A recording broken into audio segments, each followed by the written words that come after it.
بسم الله الرحمن الرحيم.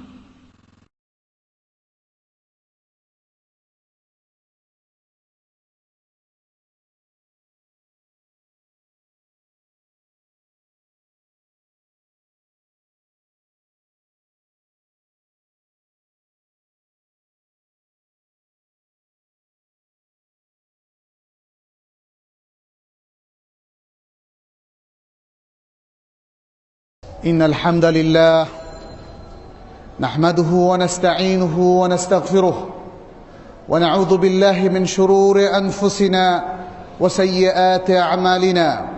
من يهده الله فلا مضل له ومن يضلل فلا هادي له، وأشهد أن لا إله إلا الله وحده لا شريك له، وأشهد أن محمدا عبده ورسوله. يا أيها الذين آمنوا اتقوا الله حق تقاته ولا تموتن إلا وأنتم مسلمون.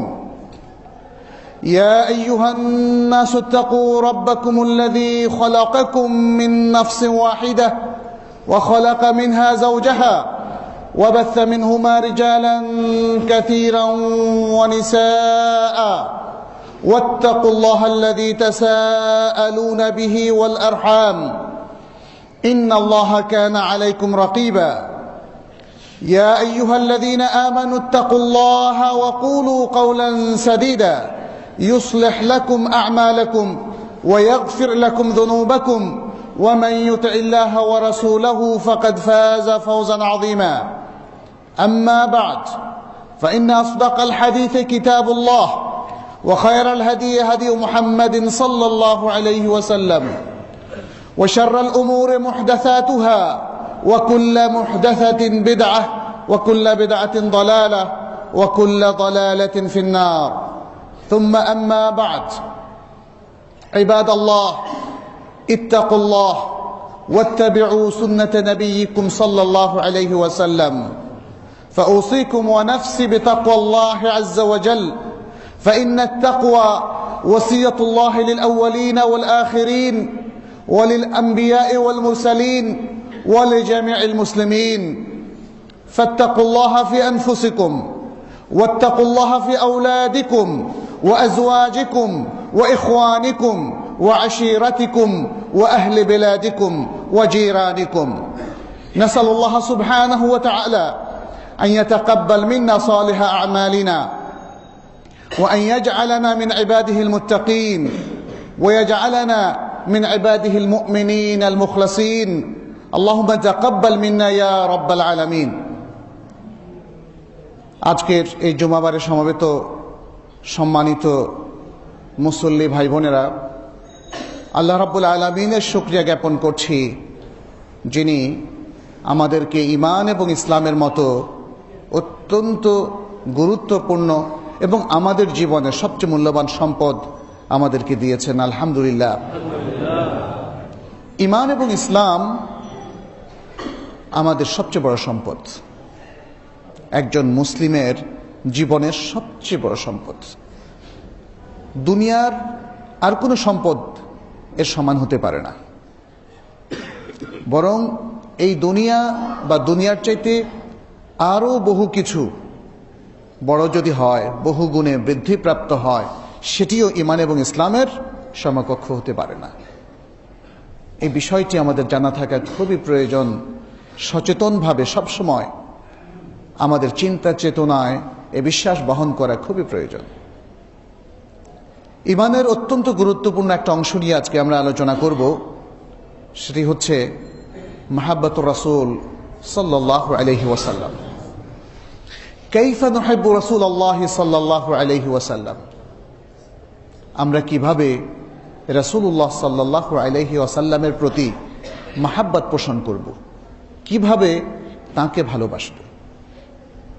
আমাদের সমাজে রাসূল সাল্লাল্লাহু আলাইহি ওয়াসাল্লামের মহাব্বত নিয়ে বিভিন্ন শ্রেণী দেখা যায়, বিভিন্ন শ্রেণীর মানুষ দেখা যায়। এক শ্রেণী, তারা রাসূল সাল্লাল্লাহু আলাইহি ওয়াসাল্লামের আশিক এবং অতি প্রেমিক দাবি করে। তাদের ব্যাপারে আমরা একটু পরে কথা বলবো। আরেক শ্রেণী আছে যারা রাসূলুল্লাহ সাল্লাল্লাহু আলাইহি ওয়াসাল্লামকে আমাদের মতো সাধারণ মানের মানুষ মনে করে এবং এর সাথে অ্যাড করে যে আমরা যেমন ভুল করি তিনিও তেমন ভুল করেন, অতএব তার সব কথা গ্রহণযোগ্য নয়।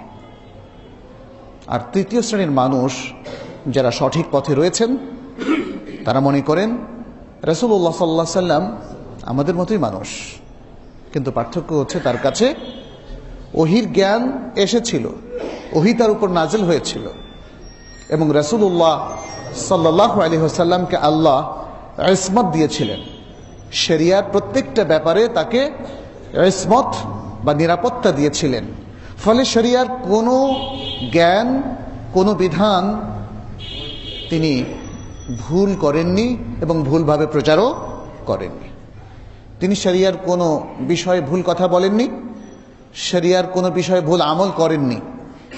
এক্ষেত্রে আল্লাহ রাব্বুল আলামিন তাকে ইসমত দিয়েছিলেন। অতএব তাকে ইত্তিবা করা শরিয়ার প্রত্যেকটা বিষয়ে, এটি মুসলিম উম্মার উপর শুধু নয়, সমগ্র মানব জাতির উপর ফরজ। এ হচ্ছে তৃতীয় শ্রেণীর মাহাব্বা। রাসূলুল্লাহ সাল্লাল্লাহু আলাইহি সাল্লামকে মাহাব্বা করা, ভালোবাসা, এটা আমাদের ঈমানের অংশ। কেন নয়? তিনি তো শ্রেষ্ঠ মানুষ। আল্লাহ তাআলা তাকে নির্বাচন করেছিলেন, চয়ন করেছিলেন শেষ নবী হিসাবে, যাতে কিয়ামত পর্যন্ত আগত সকল মানুষকে তিনি পথ নির্দেশ দিতে পারেন, যেন তিনি তাদেরকে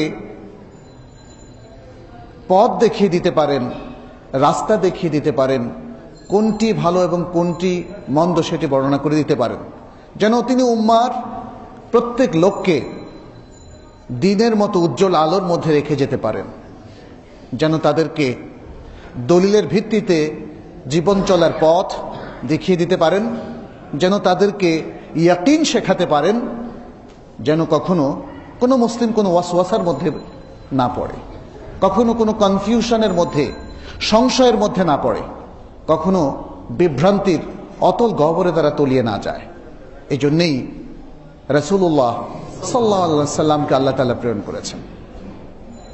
আর প্রেরণ করার সাথে সাথে তাকে ভালোবাসা, এটি ঈমানের অংশ করে দিয়েছেন। আপনাদের সাথে আল কোরআন থেকে এবং সুন্নাহ থেকে বেশ কিছু জিনিস আমরা শেয়ার করব ইনশাআল্লাহ। সূরা আত-তাওবার 24 নম্বর অত্যন্ত গুরুত্বপূর্ণ একটি আয়াত। মহান আল্লাহ তাআলা এই আয়াতে ঘোষণা করেছেন, কুল ইন কানা আবাউকুম ওয়া আবনাউকুম ওয়া ইখওয়ানুকুম ওয়া আজওয়াজুকুম ওয়া আশীরাতুকুম ওয়া আমওয়ালুন ইকতারাফতুমুহা وتجارة تخشون كسادها ومساكن ترضونها أحب إليكم من الله ورسوله وجهاد في سبيله فتربصوا حتى يأتي الله بأمره والله لا يهدي القوم الفاسقين। বলো, যদি তোমাদের বাপ দাদা এবং তোমাদের সন্তানেরা, তোমাদের ভাতৃবৃন্দ এবং তোমাদের স্ত্রীরা আর তোমাদের আত্মীয় স্বজন এবং যেই সম্পদ তোমরা অর্জন করেছ আর যেই ব্যবসা ব্যর্থ হওয়ার তোমরা আশঙ্কা করছ, আর তোমাদের মনোপুত যে সমস্ত সুন্দর সুন্দর গৃহ এবং আবাস রয়েছে, সেটি তোমাদের কাছে আল্লাহ এবং তার রাসূল সাল্লাল্লাহু আলাইহি ওয়াসাল্লাম এবং আল্লাহর পথে জিহাদের চাইতে প্রিয়তম হয়, তাহলে অপেক্ষা করো যতক্ষণ না এসে পড়ে আল্লাহর নির্দেশ। আর আল্লাহ যারা ফাসিক, সীমা লঙ্ঘনকারী সম্প্রদায়, তাদেরকে হেদায়েত করেন না, তাদেরকে পথ দেখান না। এটা আল্লাহ তাআলার পক্ষ থেকে একটা বড় ধরনের হুমকি। আমরা যেটা বলেছি, ঈমান হচ্ছে আমাদের সবচেয়ে বড় সম্পদ। আল্লাহ এবং তার রাসূলুল্লাহ সাল্লাল্লাহু আলাইহি ওয়াসাল্লামের প্রতি মাহাব্বা পোষণ করা, এটা আমাদের সবচেয়ে সিরিয়াস কাজ এবং এটা আমাদের ঈমানের অংশ। অতএব মাহাব্বাতুর রাসূল সাল্লাল্লাহু আলাইহি ওয়াসাল্লাম এটাও সবচেয়ে বড় সম্পদ। সে কথাটি এখানে বলা হলো এবং বলা হলো যদি এই মাহাব্বা পোষণ করা না যায়, তাহলে মানব জাতি এবং বিশেষ করে মুসলিম জাতি একটা বড় হুমকির মধ্যে আছে। সে হুমকিটা কার পক্ষ থেকে? আল্লাহর পক্ষ থেকে। হাত্তা ইয়াতি আল্লাহু বিআমরিহি, আল্লাহ তার নির্দেশ না নিয়ে আসা পর্যন্ত অপেক্ষা করো, দেখো তিনি কি নিয়ে আসেন। আজকের প্রেক্ষাপটকে যদি আমরা আসলে বিশ্লেষণ করি তাহলে অনেক কিছু আমাদের সামনে বের হয়ে যায়। রাসূলুল্লাহ সাল্লাল্লাহু আলাইহি সাল্লামের সত্যিকার মাহাব্বা কি আমরা পোষণ করছি কিনা, এই প্রশ্ন আমাদের প্রত্যেককেই করা উচিত। বিশেষ করে যারা প্রকৃত সুন্নাহর অনুসারী হিসাবে আমরা নিজেদেরকে মনে করছি, আশা করছি যে আমরা সেই দলেরই অন্তর্ভুক্ত, আমরা কি সত্যিই কি রাসূলুল্লাহ সাল্লাল্লাহু আলাইহি সাল্লামকে মাহাব্বা করছি, তাকে ভালোবাসছি? প্রেক্ষাপট কিন্তু বা চিত্র, সামাজিক চিত্র বলে অন্য কথা না, এখানে আমাদের অনেক ত্রুটি রয়েছে। আমরা পিছিয়ে আছি মাহাব্বাতের প্রতিযোগিতায়, আমরা পিছিয়ে আছি, যার ফলে আজকে মুসলমানদের মধ্যে এত এত কঠিন অবস্থা, এত বিভক্তি, এত হিংসা, এত হানাহানি। ইয়া সালাম, মুসলিম তো একটাই উম্মাহ, এক পথের তারা অনুসারী, এক আদর্শের তারা এক অনুসারী, এবং এক পথের অনুসারী, এক কোরআনের অনুসারী, এক সুন্নাহর অনুসারী। বিভক্তি তাদের মধ্যে কখনোই কাম্য নয়। অতএব আজকে সেই বিশ্লেষণ আমাদেরকে করতে হবে যে আমাদের ঘাটতিটা তাহলে কোথায়, কোথায় আমাদের ভুল হচ্ছে, বিভ্রান্তি হচ্ছে। সেই বিভ্রান্তি যদি আপনি না সারান, শরীর যেমন অসুস্থ হলে সুস্থ হবে না, ঠিক তেমনি মুসলিম বিভক্তিও দূর হয়ে তারা ঐক্যবদ্ধ হতে পারবে না। মুহাম্মদ রাসূলুল্লাহ সাল্লাল্লাহু আলাইহি ওয়াসাল্লাম যে ইমানের অংশ, সেটি ইমাম বুখারী একটি হাদিসে নিয়ে এসেছেন, রাসূলুল্লাহ সাল্লাল্লাহু আলাইহি ওয়াসাল্লাম থেকে বর্ণনা করেছেন। তিনি বলছেন, কে বলছেন? রাসূলুল্লাহ সাল্লাল্লাহু আলাইহি ওয়াসাল্লাম, ফাওয়াল্লাযী নাফসি বিয়াদিহি লা ইউমিনু আহাদুকুম হাত্তা আকুনা আহাব্বা ইলাইহি মিন ওয়ালিদিহি ওয়া ওয়ালাদিহি। কোন কোন riwayate এসেছে ওয়ান নাসি আজমাইন। যার হাতে আমার প্রাণ, তার শপথ করে বলছি, অর্থাৎ আল্লাহর শপথ করে বলছি যে তোমরা অথবা তোমাদের কেউই ততক্ষণ পর্যন্ত ঈমানদার হবে না, ঈমান পোষণকারী হিসাবে অভিহিত হবে না, যতক্ষণ না আমি তার কাছে তার বাবা এবং তার সন্তান এবং সকল মানুষ থেকে অধিকতর প্রিয় হই। আল্লাহু আকবার। আমার বাবা থেকে কি আমি আল্লাহকে বেশি ভালোবাসি? এটা প্রমাণ হবে কখন? যখন বাবা বলবে এক কথা আর রাসূল সাল্লাল্লাহু আলাইহি সাল্লামের দিক নির্দেশনা হবে অন্যরকম। তখন আমি কোনটা মেনে নিচ্ছি, কোনটাকে প্রায়োরিটি দিচ্ছি, এটার উপর নির্ভর করবে আসলে আমি কাকে মানলাম আর কাকে ছাড়লাম। যদি বাবার কথা মেনে নেন, রাসূলুল্লাহ সাল্লাল্লাহু আলাইহি সাল্লামের বিরোধী বক্তব্য অথবা কর্মের দিকে উনি ঠেলে দেওয়ার পরেও, তাহলে বুঝতে হবে আপনি রাসূলুল্লাহ সাল্লাল্লাহু আলাইহি সাল্লামকে আসলে মাহাব্বা করেন না এবং তাকে ইগনোর করলেন, উপেক্ষা করলেন। সন্তানের ক্ষেত্রেও একই কথা প্রযোজ্য। সন্তানের অন্যায় আবদার যদি আপনি মেনে নেন, সন্তান অন্যায় পথে চললে যদি তাকে আপনি ইসলামের পথে, রাসূলুল্লাহ সাল্লাল্লাহু আলাইহি সাল্লামের পথে না নিয়ে আসেন, তাহলেও বোঝা গেল যে আপনি আসলে রাসূলুল্লাহ সাল্লাল্লাহু আলাইহি সাল্লামকে মাহাব্বা করেন না। করলে সন্তানের মাহাব্বাকে আপনি প্রাধান্য দিতেন না। এই বিষয়টা আমাদের খেয়াল রাখতে হবে। যাই হোক, আমরা দেখেছি রাসূলুল্লাহ সাল্লাল্লাহু আলাইহি সাল্লামকে ভালোবাসা এবং তাকে অনুসরণ করা, এটা আল্লাহর ভালোবাসা পাওয়ারও উপায়। সূরা আলে ইমরানের মধ্যে আল্লাহ তাআলা বলেছেন, কুল ইন কুনতুম তুহিব্বুনাল্লাহা ফাত্তাবিউনি ইউহিব্বুকুমুল্লাহু ওয়া ইয়াগফির লাকুম যুনুবাকুম। যে বলো, যদি তোমরা আমাকে ভালোবেসে থাকো, কুল ইন কুনতুম তুহিব্বুন, আল্লাহকে ভালোবেসে থাকো, ফাত্তাবিউনি, তাহলে আমার অনুসরণ করো, তাহলে আল্লাহ তোমাদেরকে ভালোবাসবেন এবং তোমাদের পাপকে ক্ষমা করে দিবেন। ইসলামী শরিয়া রাসূলুল্লাহ সাল্লাল্লাহু আলাইহি সাল্লামকে ভালোবাসার জন্য বেশ কিছু বিষয় রেকমেন্ড করেছে। অর্থাৎ আমরা রাসূলুল্লাহ সাল্লাল্লাহু আলাইহি সাল্লামকে ভালোবাসি, এর প্রমাণ কি, কিভাবে সেটা বুঝবো? অথবা ঠিক আছে, আমাদেরকে বলা হলো যে তোমরা রাসূলুল্লাহ সাল্লাল্লাহু আলাইহি সাল্লামকে ভালোবাসো, কিভাবে ভালোবাসো? তার দিক নির্দেশনা ইসলামই আমাদেরকে দিয়েছে। এর মধ্যে একটা হচ্ছে তাকে ভালোবাসার প্রথম কর্তব্য হচ্ছে তিনি যে বনি আদমের শ্রেষ্ঠ সন্তান, বনি আদমের মধ্যে শ্রেষ্ঠ ব্যক্তি, কদওয়া, রোল মডেল, এই বিশ্বাস দৃঢ়ভাবে পোষণ করা।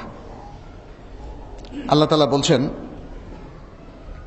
আমরা হাদিস থেকে দলিল দিচ্ছি, সহিহ মুসলিমের মধ্যে ইমাম মুসলিম একটা হাদিস নিয়ে এসেছেন। তিনি বলছেন, ইন্নাল্লাহ আস্তাফা কিনানাতা মিন ওয়ালাদ ইসমাঈল ওয়াস্তাফা কুরাইশ মিন কিনানা ওয়াস্তাফা মিন কুরাইশ বনি হাশিম ওয়াস্তাফানি মিন বনি হাশিম।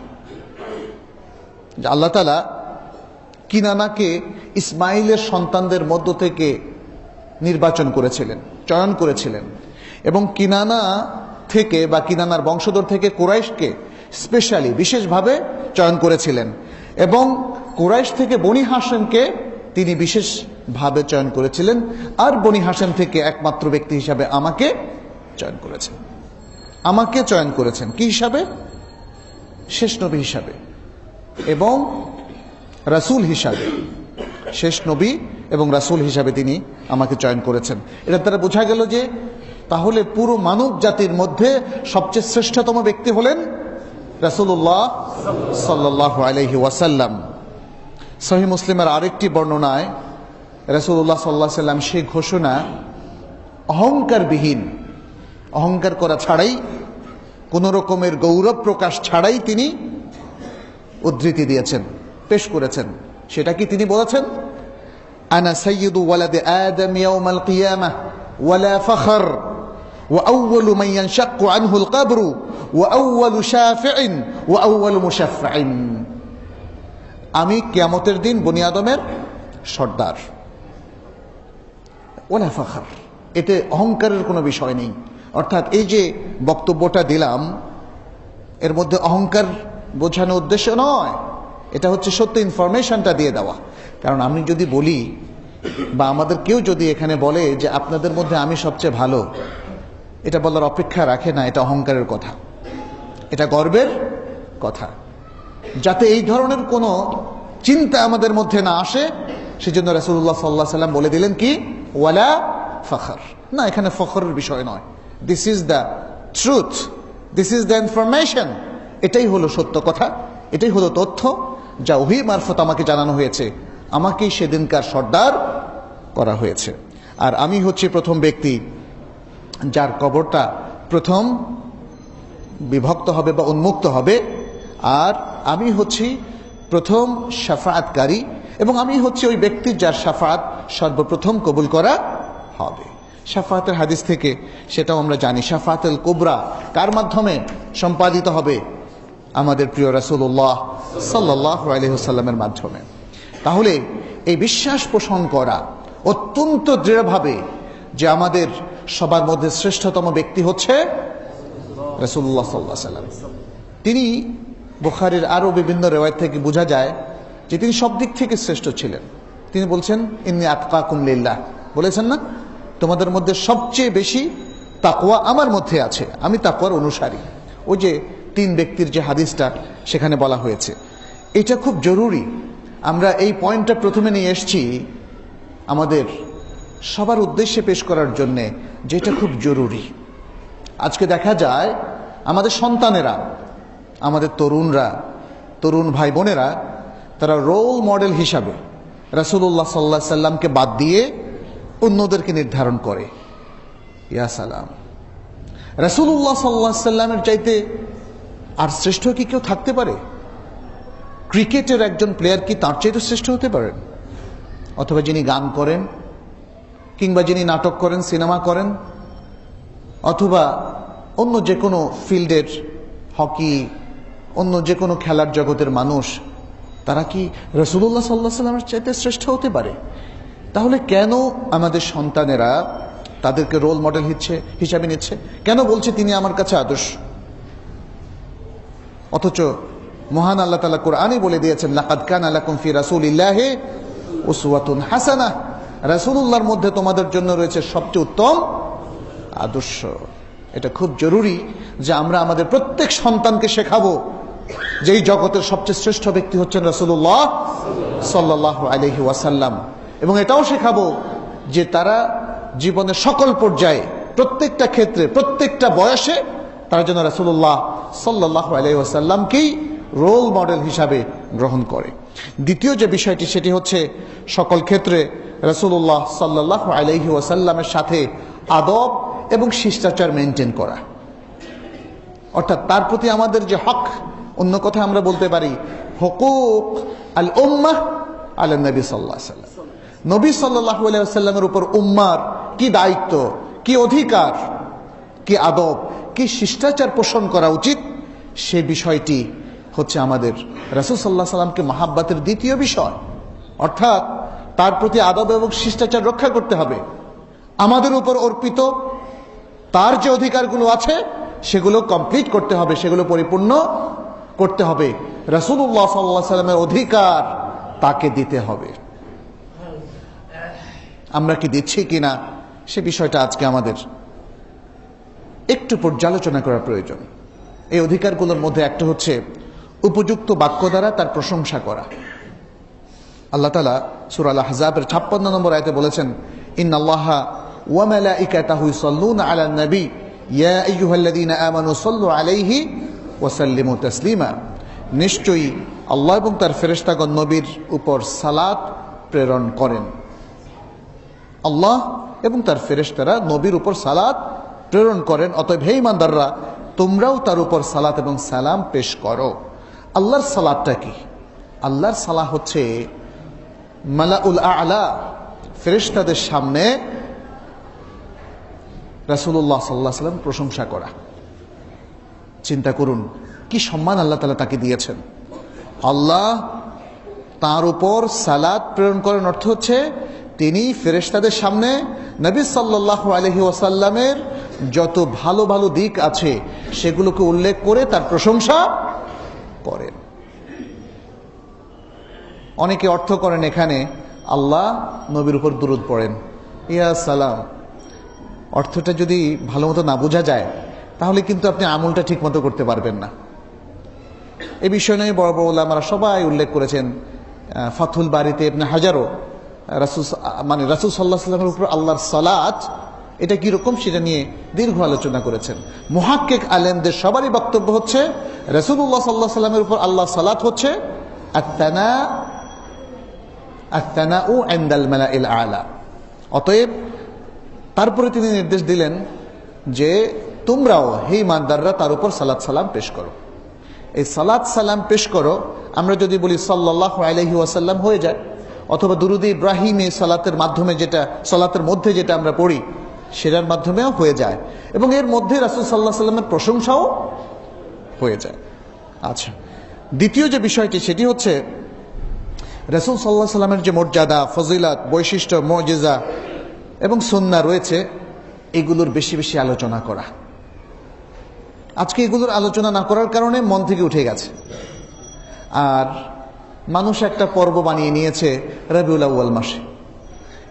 রবিউল আউয়াল মাসের অনেক বিদআতি আমল আছে, কিন্তু সবচেয়ে ক্ষতির যে দিকটা হলো সেটা হলো অন্য সংস্কৃতির মানুষেরা পৃথিবীতে বিভিন্ন দিবস তারা নির্ধারণ করেছে, হয়তো তাদের ভালো উদ্দেশ্য আছে,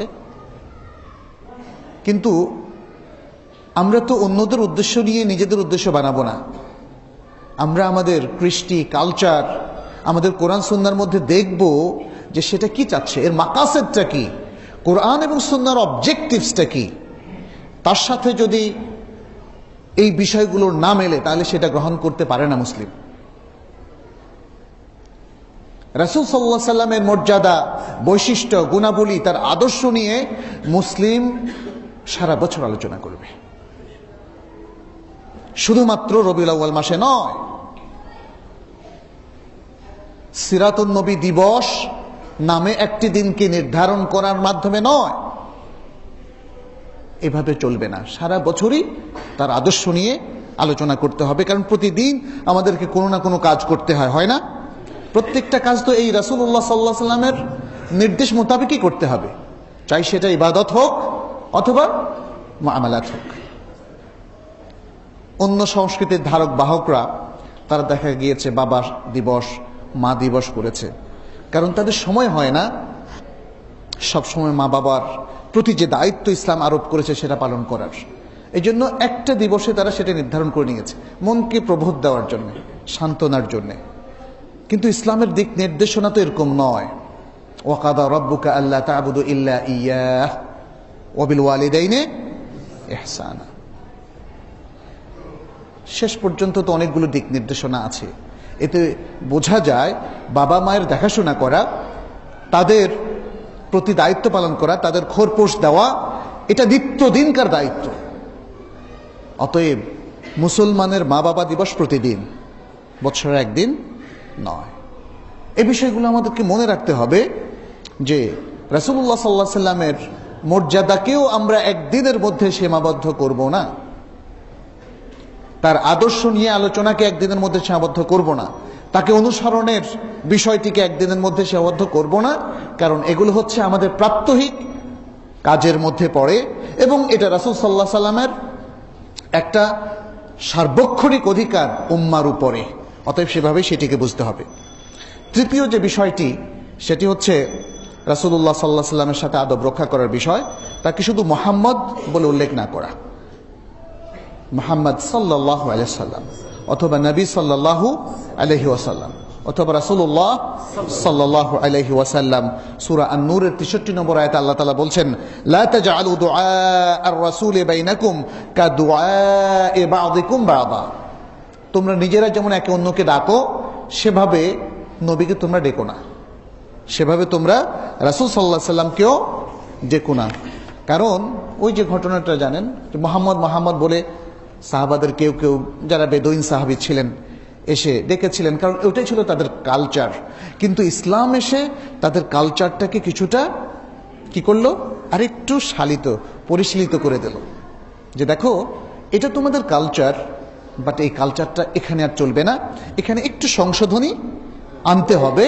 সেটা হচ্ছে এই যে নবী সাল্লাল্লাহু আলাইহি সাল্লামকে আসলে এইভাবে ডাকা যাবে না, তোমাদের নিজেদের মতো করে ডাকা যাবে না। তাহলে এখানে একটা মূলনীতি আমরা পেলাম, সেটা হচ্ছে দেখতে হবে আমাদের সমাজে, আমাদের দেশে যে কালচার প্রচলিত আছে এটা কি ইসলামের সাথে মিলছে কিনা, বেমিলগুলো সংশোধন করে নিতে হবে। এখান থেকে এই মূলনীতিটা আমরা পেলাম যে ইসলামিক কালচার এর মধ্যে অন্য কালচারটা একদম 100% নিষিদ্ধ সেটা নয়, কিন্তু ইসলামিক মূলনীতির সাথে যেগুলো মিলবে সেগুলো ঠিক আছে, আর যেগুলো মিলবে না সেগুলো অবশ্যই সংশোধনীর মাধ্যমে ইসলামিক নির্দেশনার আলোকে করে নিতে হবে। এরপর আরেকটি বিষয় হচ্ছে রাসূল সাল্লাল্লাহু আলাইহি সাল্লামের হাদিসের প্রতি আন্তরিক সম্মান প্রদর্শন। রাসূলুল্লাহ সাল্লাল্লাহু আলাইহি সাল্লামের হাদিসের প্রতি আন্তরিক সম্মান প্রদর্শন, হাদিস শোনার ধৈর্য রাখা, আগ্রহ পোষণ করা এবং হাদিসের বৈঠকে বসা। আমাদের মধ্যে একটা প্রবণতা হচ্ছে বেশি শুনলে বিপদ, বেশি জানলেও বিপদ। তাহলে আমলের প্রশ্ন চলে আসে, আর আল্লাহ তো একটা বিবেক দিয়েছেন, বিবেকের সাথে একটা যুদ্ধ হয় যে এটা তো করা উচিত ছিল, তুমি এটা না করে অন্যটা করলা কেন। এই জন্য অনেকে হয়তো সহিহ হাদিস জানতে চায় না, শুনতে চায় না। কারণ হলো শুনলেই তো একটা নিজের মধ্যেই একটা যুদ্ধ তৈরি হয়ে যায় ভেতরে, যে এই হাদিসটার কি জবাব দেব। অনেক সময় জবাব বের হয়ে যায়, কারণ তখন তো সহি যে কোনো চিন্তা ভাবনার বিরুদ্ধে যে জবাবটা বের হয় সেখানে শয়তান হেল্প করে। আর যদি জবাব বের করতে না পারে তাহলে যুদ্ধটা দীর্ঘায়িত হয়, যে আমি এই শুদ্ধ আমলটা কেন করছি না, কেন করছি না, কেন করছি না।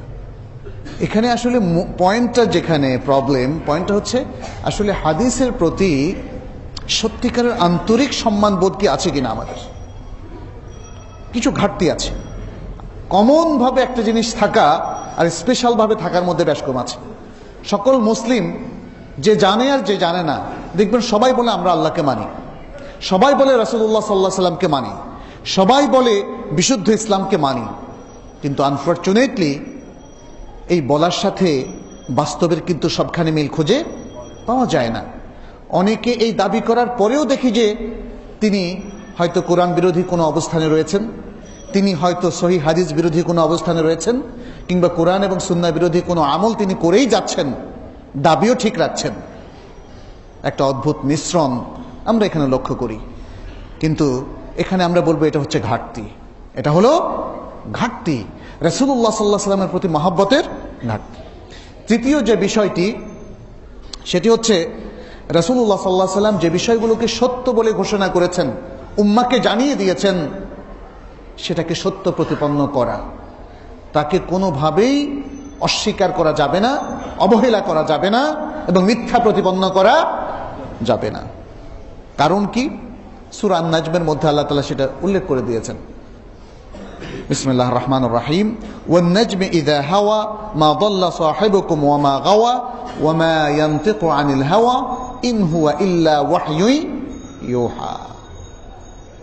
এখানে শেষ দুটো আয়াত, 3 এবং 4 নম্বর আয়াত। ওয়া মা ইয়ানতিকু আনিল হাওয়া, তিনি নিজের প্রবৃত্তি থেকে, ডিজায়ার থেকে, মন থেকে কোনো কথা বলেন না। যা বলেন সেটা হলো ওয়াহি। তিনি যা বলেন সেটা হলো ওয়াহি। ওহির আলোকে তিনি কথা বলেন। আর আজকে এই আধুনিক যুগের জ্ঞান, বিজ্ঞান, চিন্তা, গবেষণা সবকিছু প্রমাণ করছে, সুদীর্ঘকাল ধরে 1400 বছর ধরে সবকিছু প্রমাণ করছে যে আসলেই রাসূলুল্লাহ সাল্লাল্লাহু আলাইহি ওয়াসাল্লামের ওহির আলোকেই কথা বলতেন। কারণ আল কোরআনের ভাষা শৈলী শুধু নয়, যে ইনফরমেশনগুলো দেওয়া হয়েছে, যে সায়েন্টিফিক ইন্ডিকেশনগুলো এখানে রয়েছে, এবং আরো আরো অনেক জিনিস রয়েছে, এগুলো কোনো মানুষ বানিয়ে বলতে পারে না। এর উপর ডিটেইলস গবেষণা আছে প্রচুর। তিনি এমন সব ইনফরমেশন দিয়েছেন যেটা দেখা যেত অন্য ভাষার, অন্য জাতির সাথে রিলেটেড বিষয়। তিনি তো কোনোদিন হিব্রু পড়েননি, এমনকি তিনি তো আরবি ভাষাও লিখতে পড়তে শেখেননি। তাহলে হিব্রু কবে পড়েছিলেন? কিংবা অন্যান্য জাতির যে ভাষাগুলো কবে পড়েছিলেন? তাহলে তিনি কিভাবে ইসমাইল আলাইহিস সালাম, ইব্রাহিম আলাইহিস সালাম সম্পর্কে সংবাদ দিলেন? কিভাবে তিনি মুসা আলাইহিস সালাম সম্পর্কে ডিটেইলস সংবাদ দিলেন? কিভাবে তিনি ঈসা আলাইহিস সালাম সম্পর্কে সংবাদ দিলেন? তখনকার ধর্মগ্রন্থগুলো তো আরবিতে ছিল না, কেউ তো তাকে পাঠ করে শোনায়নি। এ হচ্ছে ওয়াহি, যে সবগুলো গ্রন্থের যিনি মূল সোর্স, মহান আল্লাহ রাব্বুল আলামিন, তার কাছ থেকেই এই ওহী এসেছে। অতএব ইনফরমেশনের মধ্যে মিল থাকবেই, তাওহীদের মধ্যে মিল থাকবেই, এবং আল্লাহ সম্পর্কিত তথ্যের মধ্যে মিল থাকবেই। যদিও আমরা জানি আগের গ্রন্থগুলো বিকৃত হয়ে গিয়েছে, সেখানে সত্য মিথ্যার একটা মিশ্রণ ঘটে গেছে। অতএব আগের গ্রন্থগুলো যেহেতু তাজা, তরতাজা, যেভাবে নাযিল হয়েছিল সেভাবে নেই, কোরআনের মাধ্যমে আল্লাহ তাআলা সেগুলোকে রহিত করে দিলেন। শেষ পর্যন্ত গ্রন্থ হিসেবে থাকলো কোরআন, এবং কোরআনের ব্যাখ্যাকারী হিসেবে থাকলো আস-সুন্নাহ, এবং এই দুটো মিলেই মুসলিম উম্মার সোর্স অফ নলেজ কিয়ামত পর্যন্ত থাকবে, যার মধ্যে আর কোনো ব্যত্যয় হবে না। আলহামদুলিল্লাহ, এই উম্মাহ ভাগ্যবান যে তাদের কাছে কোরআন এবং সুন্নাহ সেই রকমই আছে যেরকম রাসূলুল্লাহ সাল্লাল্লাহু আলাইহি সাল্লাম উম্মার কাছে ছেড়ে গিয়েছিলেন।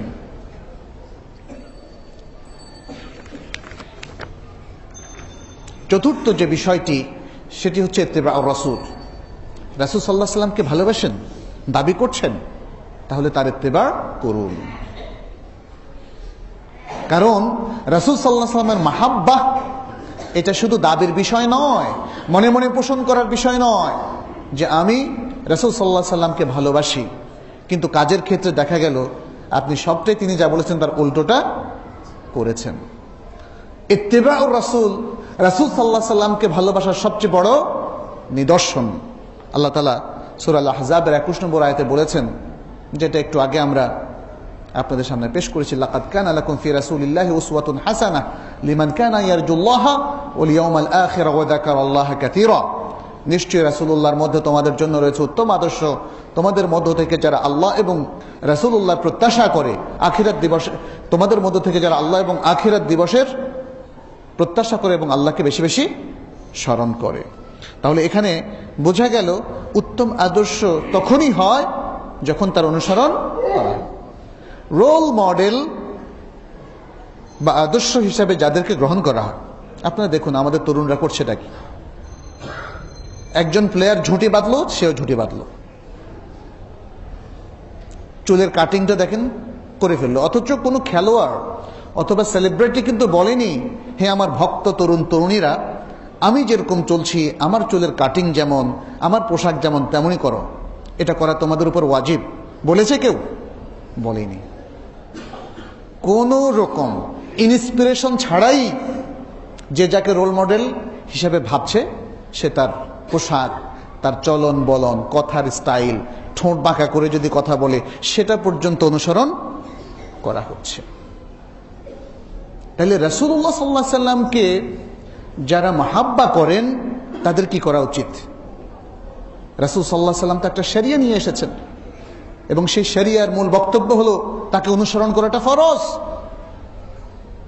এতটুকু জানার পরেও যদি আজকে আমাদের মুসলিম উম্মার ভাইয়েরা, তরুণ তরুণীরা, বোনেরা, তারা যদি রাসূল সাল্লাল্লাহু আলাইহি সাল্লামকে অনুসরণ না করে, তাহলে এর চাইতে আফসোসের বিষয় আর হতে পারে না।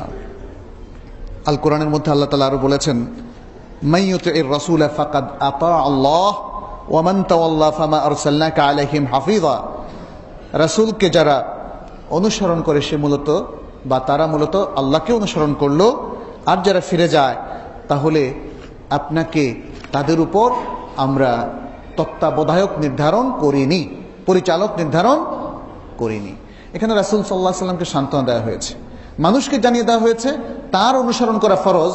যেহেতু আল্লাহর অনুসরণ করা ফরজ, রাসূলুল্লাহ সাল্লাল্লাহু আলাইহি সাল্লাম অনুসরণের মাধ্যমে আল্লাহরই অনুসরণ হয়ে যায়। আর কোনো কারণে তারা যদি না করে, তাহলে এই দায়িত্ব আমাদের না, এই দায়িত্ব নবীর না, রাসূলুল্লাহ সাল্লাল্লাহু আলাইহি সাল্লামের না। অতএব এই দায়িত্ব তার উম্মতেরও না। তার উম্মতের দায়িত্ব হচ্ছে মানুষকে পৌঁছে দেওয়া, মানুষকে বুঝিয়ে দেওয়া। কিন্তু কেউ যদি বিরত থাকে, এটা তার ব্যাপার, তার শাস্তি বিধান করবেন কে? আল্লাহ। অতএব নিজেদেরকে আমরা বিচারকের ভূমিকায় কখনো নেব না, কিন্তু আমরা মানুষকে নাসিহা করব, মানুষকে পৌঁছে দেব, মানুষকে এডুকেট করব, প্রশিক্ষণ দান করব, যাতে তারা সত্যিকার ভাবে এই মহান ব্যক্তির সাল্লাল্লাহু আলাইহি সাল্লামের তার অনুসারী হয়। সূরা নিসার মধ্যে আল্লাহ তাআলা বলছেন, ইয়া আইয়ুহাল্লাযীনা আমানু আতিউল্লাহা ওয়া আতিউর রাসূলা ওয়া উলিল আমরি মিনকুম। হে ঈমানদার লোকেরা, তোমরা আল্লাহর আনুগত্য করো, রাসূলের আনুগত্য করো, এবং তোমাদের মধ্যে যারা উলুল আমর তার আনুগত্য করো। ফা ইন তানাযাতুম ফি শাইইন, যদি তোমরা কোনো বিষয় ঝগড়া বিবাদে লিপ্ত হও, ফারুদ্দুহু ইলাল্লাহি ওয়ার রাসূল, তাহলে আল্লাহ এবং তার রাসূলের দিকে ফিরিয়ে দাও। ইন কুনতুম তুমিনুনা বিল্লাহি ওয়াল ইয়াউমিল আখির, যদি তোমরা আল্লাহ এবং শেষ দিবসের প্রতি ঈমান পোষণ করে থাকো। যালিকা খায়রুন ওয়া আহসানু তা'ওয়িলা, আর এটাই হচ্ছে উত্তম, এবং তা'ওয়িলের দিক থেকে এটাই হচ্ছে উত্তম তা'ওয়িল, উত্তম ব্যাখ্যা। তাহলে এখানে আল্লাহ এবং তার রাসূলের নিরঙ্কুশ আনুগত্যের কথা বলা হচ্ছে, আর উলুল আমরের আনুগত্য নিরঙ্কুশ হবে না।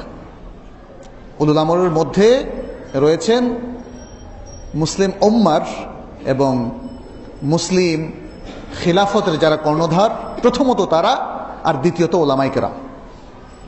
তাদেরকে অনুসরণ করা হবে, কিন্তু শর্ত সাপেক্ষে। সেটি হচ্ছে আল্লাহ এবং তার রাসূল সাল্লাল্লাহু আলাইহি সাল্লামের ইতাআতের সাথে মিলে গেলে অনুসরণ করা হবে, আর যেখানে বিপরীত হবে সেখানে লা তাআতা লিমাখলুকিন ফি মাসিয়াতিল খালিক, আল্লাহর নাফরমানির ক্ষেত্রে আল্লাহর কোনো মাখলুকের আনুগত্য করা যাবে না। 5 নম্বর বিষয় হচ্ছে রাসূলুল্লাহ সাল্লাল্লাহু আলাইহি সাল্লামের সুন্নাতের বিধান দ্বিধাহীন চিত্তে মেনে নেওয়া। আমরা তো ইত্তেবার কথা বললাম, এখন কোরআন এবং সুন্নাহ, বিশেষ করে সুন্নাহ, সুন্নাহটা কোরআনেরই আসলে ব্যাখ্যা। কোরআন সুন্নাহর মধ্যে কোনো বৈপরীত্য নেই।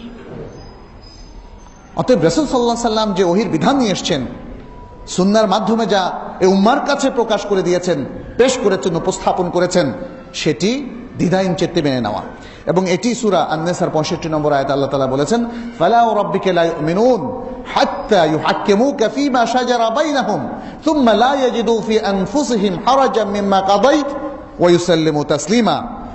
তোমার রবের কসম, তারা মুমিন হবে না যতক্ষণ না তারা তোমাকে তাদের মধ্যে বিদ্যমান ঝগড়ার বিষয়ে হাকিম এবং ফয়সালাকারী নির্ধারণ করে, এরপর তুমি যে ফয়সালা দিয়েছো সে ফয়সালার ব্যাপারে তারা তাদের অন্তরে কোনো দ্বিধা তারা পোষণ করে না এবং সর্বান্তকরণে মেনে নেয়।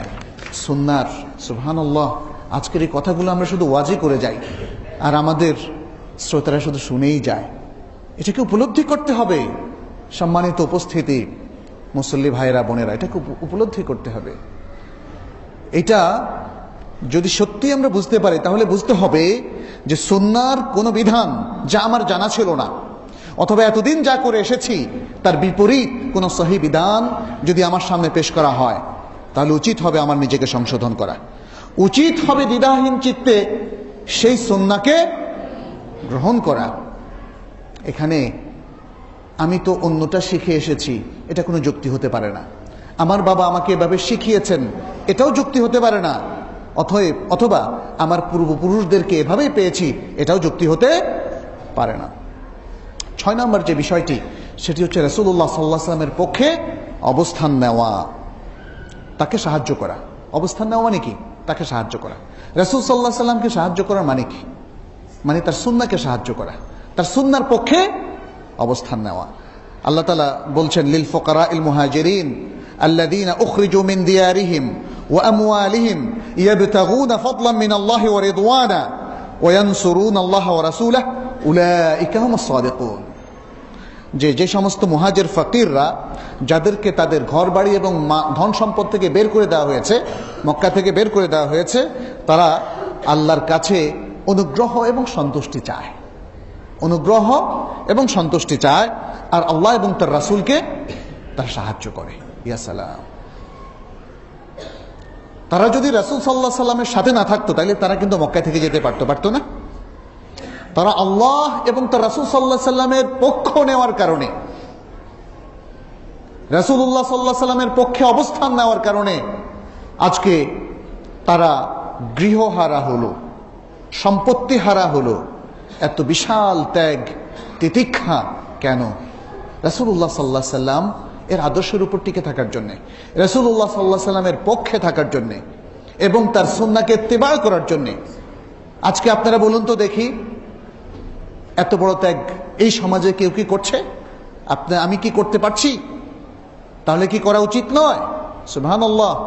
সুন্নাহর পক্ষে অবস্থান নিয়ে সুন্নাহকে প্রতিষ্ঠিত করার জন্যে আমাদের ব্যক্তিগত জীবনে আমলে আজকে আসলে আমাদের অনেক ত্যাগ তিতিক্ষার প্রয়োজন, আমাদের মেধা বিনিয়োগ করা প্রয়োজন, মানুষকে বোঝানো প্রয়োজন, এর জন্য ব্যাপক বইপত্র প্রণয়ন করা প্রয়োজন, সেগুলো মানুষের মধ্যে ডিস্ট্রিবিউট করা প্রয়োজন, এবং শিক্ষামূলক নানা ধরনের অনুষ্ঠান করা প্রয়োজন, যাতে মানুষ এর মধ্য দিয়ে রাসূলুল্লাহ সাল্লাল্লাহু আলাইহি সাল্লামের পক্ষে কিভাবে অবস্থান নিতে পারে সে বিষয়টা তারা শেখে।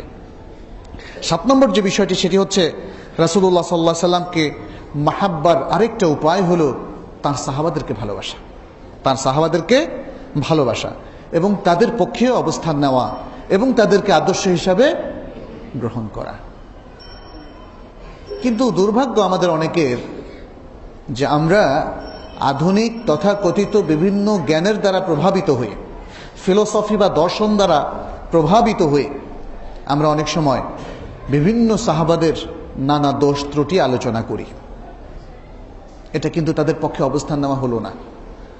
দেখতে হবে, অনেক সময় মনে হয় যে আমি কি সত্য বলবো না? সাহাবারা, তাদের মধ্যে কিছু যুদ্ধ হয়েছিল, এ হয়েছিল, সে হয়েছিল, অতএব সেটা কি আমি তুলে ধরবো না? কিন্তু দেখতে হবে পেছনের ব্যাকগ্রাউন্ড, কার কথায় প্ররোচিত হয়ে, কোন চিন্তা চেতনার দ্বারা প্রভাবিত হয়ে আপনি এই কাজটি করছেন। এটা খুব গুরুত্বপূর্ণ। কিন্তু শেখুল ইসলাম ইবনে তাইমিয়া রাহমাহুল্লাহ তিনি সাহাবাদের সম্পর্কিত বিষয়ে সম্ভবত সবচেয়ে বেশি আলোচনা করেছেন, আর কোনো আলেম এত বেশি আলোচনা করেননি। প্রত্যেকটি জায়গায় তিনি সাহাবায়ে কেরামের প্রত্যেকের পক্ষে অবস্থান নিয়েছিলেন এবং ইন্টেলেকচুয়ালি, বুদ্ধিবৃত্তিকভাবে প্রত্যেকটা জিনিসকে তিনি বর্ণনা করে প্রমাণ করেছেন যে সাহাবারা কত উঁচু দরজার, উঁচু মর্যাদার মানুষ ছিলেন। তারা সত্যিকারভাবে শ্রেষ্ঠ নবীর শ্রেষ্ঠ প্রজন্ম, শ্রেষ্ঠ উম্মাহ তারা ছিলেন। মানুষের মধ্যে, দুজনের মধ্যে কোনো বিভেদ হওয়ার মানে এই নয় যে তারা খারাপ লোক। ভালো লোকের মধ্যেও কিছু ভুল বোঝাবুঝি হতেই পারে। সাহাবায়ে কেরামের মধ্যে কোনো সাহাবা কখনো কোনো বেদাতে লিপ্ত হয়েছিলেন, শিরকে লিপ্ত হয়েছিলেন, কুফরিতে লিপ্ত হয়েছিলেন, এর কোনো নজির নাই। সুবহানাল্লাহ। এই জন্যই তারা শ্রেষ্ঠ প্রজন্ম, এজন্যই তারা শ্রেষ্ঠ জাতি, এজন্যই তারা শ্রেষ্ঠ উম্মাহ। কারণ তারা যখনই বলেছিলেন আশহাদু আল্লা ইলাহা ইল্লাল্লাহ ওয়া আশহাদু আন্না মুহাম্মাদুর রাসূলুল্লাহ, সাথে সাথে বিপুলভাবে জীবনকে তারা সংশোধন করে নিয়েছিলেন। সেই জাহিলিয়াতের যুগে অবস্থান করার পরেও তারা নিজেদেরকে অত্যন্ত ভালো মানুষে পরিণত হয়েছিলেন, যেটা পৃথিবীতে নজিরবিহীন। এই প্রজন্মকে কি ভালোবাসবেন না? এই প্রজন্ম থেকে কি শিক্ষা গ্রহণ করবেন না? কিভাবে এই প্রজন্ম সেই মদিনা সমাজ গঠনে রাসূলুল্লাহ সাল্লাল্লাহু আলাইহি ওয়াসাল্লামকে সাহায্য করেছিলেন, আজকে আমাদের তরুণদের কাছে সেটা গবেষণার বিষয় হওয়া উচিত। তরুণদের সেটা সেটা অনুপ্রেরণা হওয়া উচিত। মাত্র 10-20 বছরের মধ্যে রাসূলুল্লাহ সাল্লাল্লাহু আলাইহি ওয়াসাল্লাম জাহিলি সমাজের সমস্ত পাপ, সমস্ত দুর্নীতি, সমস্ত জেনা, ব্যভিচার, অন্যায়, অবিচার সব কিছু তিনি দূর করলেন। আজকে আপনারা কি পারবেন না সেটা? আমরা কি আল্লাহর কাছে সেটা ওয়াদাবদ্ধ হতে পারি না যে আমরাও এই সমাজের যত দুষ্ট খত আছে, যত ভুল বিভ্রান্তি আছে, যত অনাচার, অপাচার এবং পাপ আছে, সেগুলোকে কোরআন সুন্নাহর জ্ঞানে সমৃদ্ধ হয়ে, কোরআন সুন্নাহর শক্তিতে বলিয়ান হয়ে সুন্দরভাবে আমরা সেটাকেও দূর করতে পারবো। যদি জ্ঞানের দিক থেকে পিছিয়ে থাকেন সেটা সম্ভব হবে না। আজকে একটা মারাত্মক ভুল হচ্ছে আমাদের সমাজের বিভিন্ন লোকের, বিভিন্ন মুসলিমের, যে তারা জ্ঞানের দিক থেকে পিছিয়ে অথচ তারা বিশ্বকে ইসলামের আলোকে সংশোধন করার স্বপ্ন দেখে। এটা সম্ভব নয়। ইসলামী জ্ঞান অর্জন না করে, কোরআন সুন্নাহর জ্ঞানে বলিয়ান না হয়ে এটা কখনোই সম্ভব নয়। গায়ের জোরে যা ইচ্ছা তা করা যায় না। আজকে পৃথিবীকে যারা শাসন করছে তারাও কিন্তু বুদ্ধির জোরেই সেটি করছে। অতএব মুসলিমকে জ্ঞান এবং বুদ্ধি দ্বারা সমৃদ্ধ হতে হবে, সেই জিনিসটা মনে রাখতে হবে।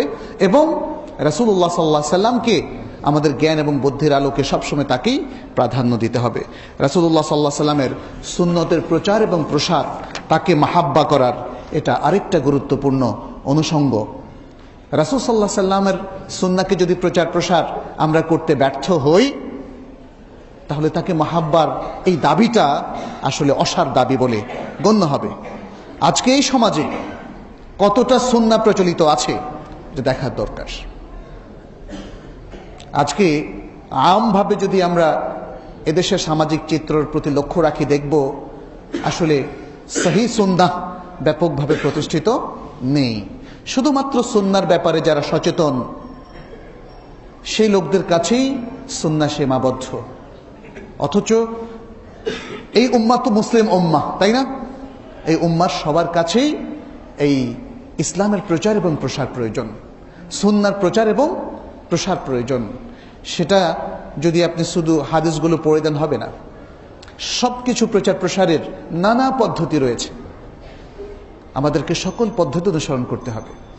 আজকে মিডিয়ার যুগ, মিডিয়াতে যেমন সুন্নাহর প্রচার প্রসার প্রয়োজন। আজকে আইটি টেকনোলজির যুগ, তাই না? আইটির যে নানা প্রযুক্তি আছে, টেকনোলজি আছে, তার মাধ্যমে সুন্নাহর নানা বিষয়গুলো খুব সহজে মানুষের কাছে পৌঁছে দিতে হবে। যেমন আজকে আপনারা লক্ষ্য করেছেন, আপনাদের প্রত্যেকের কাছে আছে অ্যান্ড্রয়েড মোবাইল ফোন, তাই না? এর মধ্যে অ্যাপস আছে না? এই অ্যাপসের মধ্য দিয়েও আমরা কোরআন সুন্নাহর ব্যাপক প্রসার করতে পারি, নানাভাবে নানা চিন্তা চেতনার মাধ্যমে আসতে পারে। আমরা সুন্নাহ বিষয়ক মানুষকে উদ্বুদ্ধ করার জন্যে সুন্নাহর এক্সিবিশনও হতে পারে। রাসূল সাল্লাল্লাহু আলাইহি সাল্লামের এক্সিবিশন আপনারা হয়তো মক্কায় গেলে দেখতে পাবেন। রাসূল সাল্লাল্লাহু আলাইহি সাল্লামের সুন্নাহর উপরে, সিরার উপরে এক্সিবিশন আছে, বিশাল বড়, এবং মদিনায়ও আছে। আল্লাহ তাআলার সুন্দর নামগুলোর উপরে এক্সিবিশন আছে। এক্সিবিশনটা কি? এটাকে সাধারণ মেলা হিসাবে আসলে আমাদের চিহ্নিত করাটা ভুল হবে। এটা হচ্ছে এই যে একটা বিরাট হল ঘরের মধ্যে রাসূল সাল্লাল্লাহু আলাইহি সাল্লামের সুন্নাহর গুরুত্বপূর্ণ দিকগুলো আমরা তুলে ধরলাম, যাতে মানুষ একবার ঘুরেই সুন্নাহ সম্পর্কে অনেক ধারণা নিতে পারে। কারণ এগুলো হচ্ছে একাডেমিক এক্সিবিশন, শিক্ষামূলক এক্সিবিশন, প্রদর্শনী, যেটার মধ্য দিয়ে মানুষ অনেক কিছু শেখে, অনেক ভুল তার সংশোধন হয়। আমি জাস্ট বলছিলাম সুন্নাহর প্রচার এবং প্রসার নানাভাবে হতে পারে, তার কিছু নমুনা শুধু উল্লেখ করলাম। শুধু ট্র্যাডিশনাল চিন্তা ভাবনা করে বসে থাকলে আসলে সুন্নাহর প্রচার এবং প্রসার হবে না। আর এক্ষেত্রে অ্যাপ্রোচ একটি গুরুত্বপূর্ণ বিষয়, যে সমগ্র জাতির লোকদেরকে তাদের প্রতিও মহব্বত ভালোবাসা পোষণ করে মমতার সাথে এই জিনিসগুলো তাদের কাছে পৌঁছে দিতে হবে। যেভাবে আমাদের রাসূল সাল্লাল্লাহু আলাইহি সাল্লাম তিনি তায়েববাসীর ধ্বংস কামনা করেননি, তিনি মক্কাবাসীকে নিশ্চিহ্ন করে দিতে পারতেন বিজয়ের দিন, কিন্তু তাও করেননি। তার আশা ছিল এরা তো বোঝে না, এদের তো জ্ঞান নেই, অতএব তাদেরকে জ্ঞান দ্বারা সমৃদ্ধ করতে হবে, বুদ্ধি দ্বারা তাদেরকে প্রভাবিত করতে হবে। এবং তাই হয়েছিল। শেষ পর্যন্ত তায়েববাসী মক্কাবাসী লোকেরা ইসলামের জ্ঞানের সুশীতল ছায়ায় তারা আশ্রয় নিয়েছিল। ইসলামিক জ্ঞান দ্বারা প্রভাবিত হয়ে তারা সোনালী অধ্যায় রচনা করেছিল হিজাজের জন্য, আরব ভূখণ্ডের জন্য, সমগ্র বিশ্বের জন্য তারা একটা সোনালী অধ্যায় রচনা করেছিল। আসুন আমরাও রাসূল সাল্লাল্লাহু আলাইহি সাল্লামকে ভালোবাসার মাধ্যমে এই জিনিসগুলো বুঝে নিয়ে আমাদের জীবনের, আমাদের সমাজের এবং বিশ্ববাসীর জন্য একটা সোনালী অধ্যায় রচনা করি। আল্লাহ আমাদেরকে তৌফিক দান করুন। আকুলু কাউলি হাদা ওয়া আস্তাগফিরুল্লাহ লি ওয়া লাকুম ওয়া লিসাইরিল মুসলিমিন ইন্নাহু হুয়াল গফুরুর রাহিম।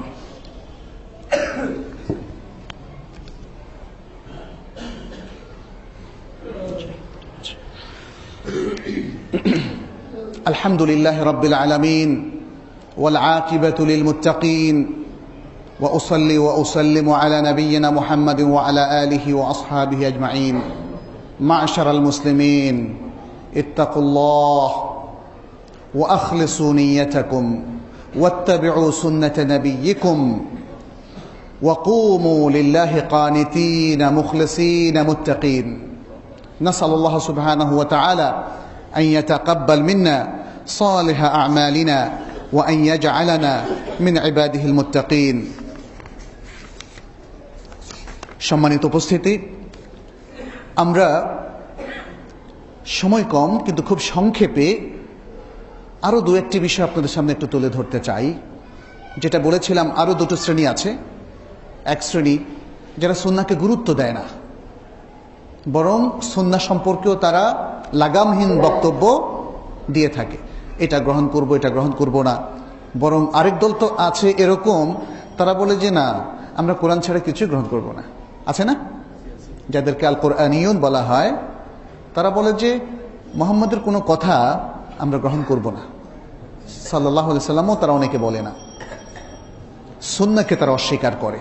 আরেক দল সুন্নাহকে স্বীকার করে, কিন্তু যেটা তার মন মতো সেটাকে গ্রহণ করে, আর অনেকগুলোই তারা অস্বীকার করে, বলে যে না, এটার অর্থটা তো একটু বেদঘুটে মনে হয়।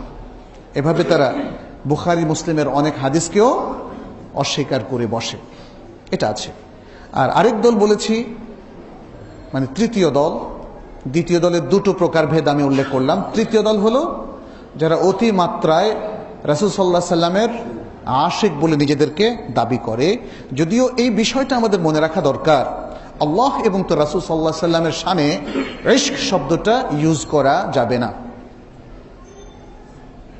শারঈ পরিভাষা হচ্ছে কি? মাহাব্বা। সারা দুনিয়া চষে ফেললেও আপনি কোথাও কোরআন এবং সুন্নাহর কোথাও ইশক শব্দটা আপনি পাবেন না। কারণ ইশক হচ্ছে স্বামী স্ত্রীর সম্পর্কের মতো একটা বিষয়। সেখানে ভালোবাসা আছে, আবার যৌনতাও আছে। ফলে সেই ভালোবাসাটা আমরা আল্লাহ এবং রাসূলের ক্ষেত্রে প্রয়োগ করতে পারি না। যদিও আমাদের এই উপমহাদেশে উর্দু ভাষী কিংবা বাংলা ভাষী অনেকেই সেটা ব্যবহার করেছেন, সেটা হয়তো তারা খেয়াল করেননি।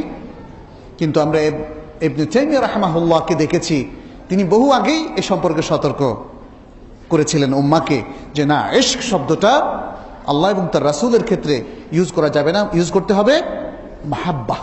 এটা একটা কমন ওয়ার্ড সবার ক্ষেত্রে।